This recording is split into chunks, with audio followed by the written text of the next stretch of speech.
Des trucs. Et je reçois un homme très courageux qui s'appelle Gérard d'Allongeville. Son livre sulfureux Rose Mafia qui vient de sortir est à mon avis un cataclysme dans la présidentielle. D'Allongeville, vous savez, c'est l'ancien maire socialiste d'Hénin-Beaumont dans le Pas-de-Calais. Et tout ce qu'il dénonce dans son livre, eh bien, a été placé depuis plusieurs mois entre les mains de la justice.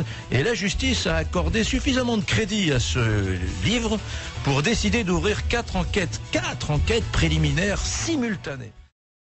Qui est-ce qui donne l'argent qu'on a retrouvé dans votre coffre, par exemple, pour être très concret? Expliquez-moi le cheminement, comment sont arrivés les billets dans votre coffre. Les circuits sont compliqués et bien huilés depuis des années. Donc on a aussi les emplois de complaisance. Donc on peut parler vraiment d'un système où personne n'en sort, puisque personne ne peut parler.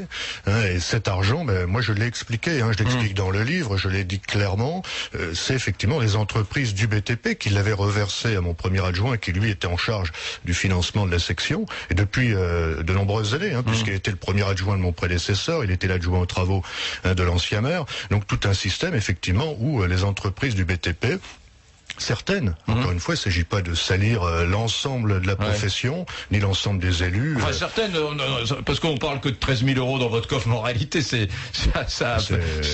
considérable. On parle de sommes gigantesques, là. Beaucoup plus conséquent, oui, bien évidemment. Oui.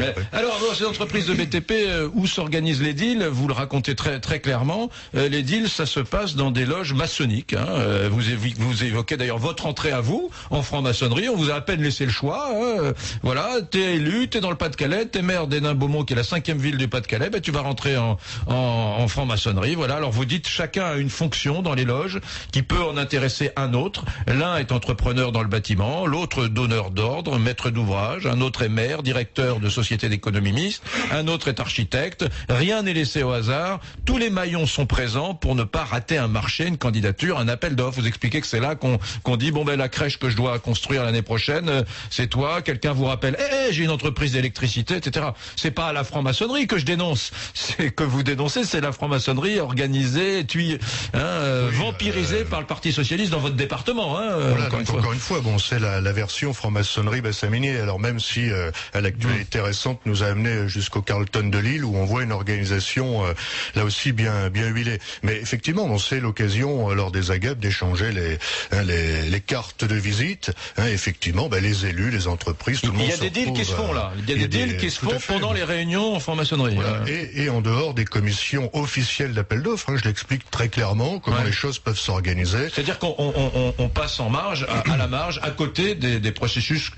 officiels, légaux, obligatoires d'appel d'offres. À côté du cadre légal, tout à fait. On s'organise une fois que le receveur et toutes les représentants de la répression des fraudes ne sont plus présents à la réunion. Effectivement, les choses s'organisent de cette façon. Donc en amont, à travers une entente, ou en aval, effectivement, lorsqu'il s'agit de peaufiner un appel d'offres, on demande au directeur des services techniques, au directeur général. C'est une vraie mafia que vous racontez.